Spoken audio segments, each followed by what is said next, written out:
За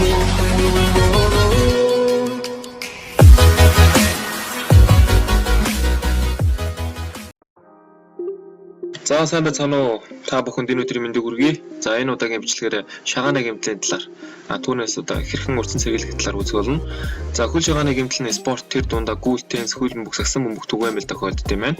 Гэхдээ спорт сонирхогчид урьдчилан сэргийлэх арга хэмжээ авснаар тухайн бэртлийн эрсдлийг бууруулж чадна. За энэ хүү гэмтэл нь ихэвчлэн шагаан үеийг хүчтэй эргүүлэх, далийг ишгэх, юмн цохих үед тохиолддог. Шагаан бэртэл нь шууд шүрмэстэй хамааралтай байдаг байна. Учир нь шүрмэс шагааны ясыг хооронд нь холбож байдаг бөгөөд тухайн шүрмэс сонох буюу урагт үед шагаа гэмтдэг байна. За шүрмэс нь эд эсийн хувьд хадуу хүчтэй хэсгүүд боловч ямар ч яс шүрмэс өөрийн гэсэн суналтын далайц буюу хэмжээтэй байдаг байна. Тэгээд тэр хэмжээнээс хэд их сунах юм уу урагцсан тохиолдолд шагааны гэмтэл тохиолдох нь. За шагаан хэсгийн уян хатан байдал, хүч чадалтай байдал, сайн тэнцвэртэй байдал зэрэг нь шагаан гэмтэл үүсгэхээс сэргийлж чадна. Хэрэв танд эдгээр шин чанар дутагдж байвал гэмтэл авах өндөр эрсдэлтэй гэсэн үг. Тийм учраас шаардлагатай тохиолдолд шагаан хамгаалалт хийж идэвхтэй хөдөлгөөн дасгалаа хийж болох юм аа. Мэдээж уян хатан хүчтэй тэнцвэртэй зэрэг шин чанаруудыг өөртөө суулгаарай. Тэгж чадах юм бол та бэртлээс урьдчилан сэргийлж чадна.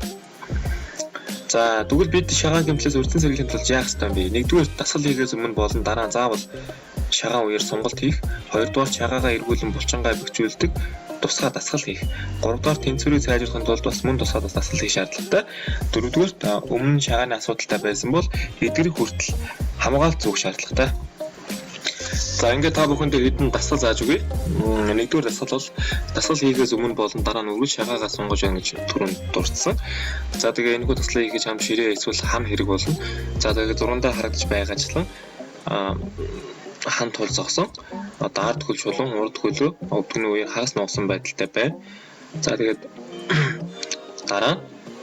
дараагийн шатнд нуруугаар баг зэрэг бөхтөж энэ үед хоёр хөлний давхаа газараас хөндөөрөхгүй байх ёстой. Тэгээд шилбэний арын ирээн булчингаа сунаж байгааг сайн мэдрэх хэрэгтэй. За энэхүү байрлалыг бол 15-30 секундын турш барина. Тэгээд нийт 3 удаа гүйцэтгэх шаардлагатай.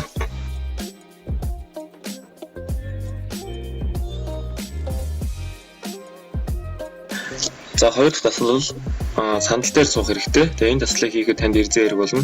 Эрзээний юмнаас бэхлээд нөгөө үзүүрийг нь өөрийн хөлөндөө бэхлэнэ. Хардаж байгаачлаа шагаан үеийг өөрөөгөө буюу дээш чиглэлтэй татна. Буцаахтаа удаан буцаа. За энэ дасгал маш олон янзаар хөрвж болдог давуу талтай байгаа. За тэгээ мэдээж хэрэг 3 оролдоор 10-аас 15 удаа гүйцэтгэрэй. За энэ хүү дасгал бол шагаан үеийн хүчтэй байдлыг илүү сайн хангаж өгөх хэрэгтэй. За 3 дахь дасгал бол нэг үзээрийг гартаа бариад нөгөө үзээрээ хөлдөө бэхлээд дасгалаа гүйцэтгэн. Тэгээ машины дөрөв гიშиж байгаатай адил доош чиглэлтэй хөдөлгөөн хийнэ.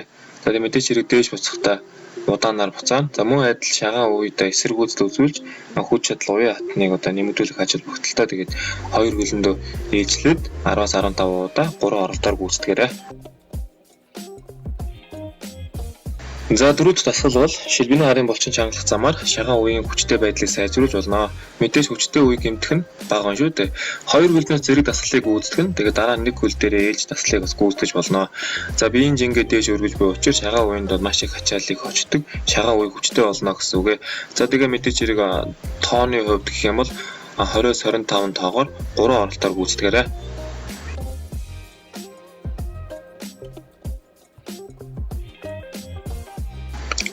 За 5 дахь дасгал. За муу адил бас эрзээнэ ямар нэг юм бэхлээ. Тэгээд хөлнийхөө үзэр бас бэхлэнэ. Тэгээд хөлөө хажуу тал руугаа чиглэлтэй сунгаж өгнө. За энэ маань бас яг хөлний шагааны үеийн хүч чадлыг бас илүү их сайжруулж өгдөг давуу талтай байгаа. За 6 дахь дасгал маань бол хөлөө бэхлээд яг дөрвөн зүг рүү хөлөө алгуурхан эргүүлж өгөх шаардлагатай. За тэгээ хөлнийхөө шагаан үеийг бас сайн ингээд эргүүлээд эсэргүүцэл үзүүлээд тэгээ дөрвөн зүг рүү ингээд сайн хөдлөөд өгөх шаардлагатай. Тэгээд 10-аас 15 удаа эргүүлээрэй. 7 дахь дасгал бол мэдээч хэрэг бид нар ихэвчлэн шагаа далийг шиг хүний хөл дээр буух үед л гэмтдэг. Тийм учраас бас хүмүүсөө сайн ингэж сонгож өгөх шаардлагатай ингэ далийг гიშгэж тэр мэдээж хэрэг бэртлэхийн тал хүн болгонд л тохиолддог учраас бас урьдчилан сэргийлж бэлэн байх шаардлагатай. За ингэ айл болох хөлөө ингэ далийг гიშгээд ийм байдлаас л хөлнөөхөө шүрмөсийг бас булчингуудыг сайн сунгаад өгөх шаардлагатай. За хамгийн сүүлчийн арга бол тэп болт болон шагааны хамгаалтыг зөвж хийшээрэй. Тэгээд их юм бол бэртлээс өөрчлөн сэргийлж чаднаа. За нэмэлт хэдэн зөвлөгөө та бүхэндээ өгье. Тэгээд хэрхэн зөв газардах вэ, тийм ээ? Бид нар бас буруу газардгаас авч бол хэмждэг. Тэгээд нэг хөлөөр ингэж буух нь бол маш буруу юм аа. Одоо ямар ч үед бол хоёр хөлөөр буух шаардлагатай. Тэгвэл бас шагаа гიშгэх нь бол эрсдэл бага байдаг. За би бол заримдаа ингэж нэг шийдэл гүйцэж явах үед хүнийг бол доор ингэ байх юм бол хоёр хөлөөр зэрэг ингэ буучдаг. Энэ бол миний туршлага. Хоёр хөлөөр зэрэг буучгаар бас шагаа гიშгдэггүй. За эсвэл яг хүн шийдэлтэйгээд ингээд буухад доор миний хүний эсрэг хүний хөл байгаа гэж бодох юм бол би хөлөндөө зай аваад ингээд буучдаг. Энийг бас за шагаа үнэхээр бэртсэн бол одоо яах вэ? Ямар арга хэмжээ авах вэ? Хамгийн ихний арга хэмжээ бол мэдээж хэрэг хөлөө сойж хэвтээ тэгээд хүүтэн жин тавих шаардлагатай. Тэгээд мэдээж хэрэг мөсөө бол илүү үр дүнтэй байдаг. Тэгээд хүүтэн жин бол хүний цусны эргэлтийг бол хурцгаж сайжруулж иддэг. Тэгээд тийм учраас бас чиний хавталтыг бол бас бууруулах хамгийн анхны арга хэмжээ бол муу юм аа. За миний туршлаас бол үзэхэд бол хэрвээ зөөлөн идэвч яс чинь хоёроо хугарцсан байвал одоо хамгийн түрүүнд 6 ахуулаа тэгээд гипсдүүлж хурдан идэгнэ. Би бол ингээд 7 хоног бол ингээд мэдхгүй сугарснаа мэдхгүй идэгч байх гэж яваад ирсэн чинь бас буруутсан байлээ. Тэгээд та бүгдээ хэлэхэд бол тийм байна. Тэгээд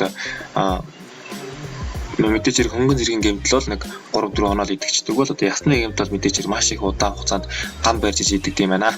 Ингээд та бүхэнд амжилт хүсье. Ингээд манай бичлэг энэ хүрээд өндөрлөж байна. Тэгээд шагаан бэртэл ихэнх хүн тохиолддог болохоор түүнээс өрсөн сэргийлэх одоо энгийн аргуудыг та бүхэндээ зааж өглөө. Тэгээд энэ удаагийн бичлэг хэрэгтэй хүнд маш их хэрэгтэй байсан гэдэгт итгэлтэй байна. За манай сувгийг subscribe хийж амжаагүй байгаа бол subscribe тааш нэгдээрэй. Дараагийн бичлэгээр уулзтлаа. Түр баярлалаа.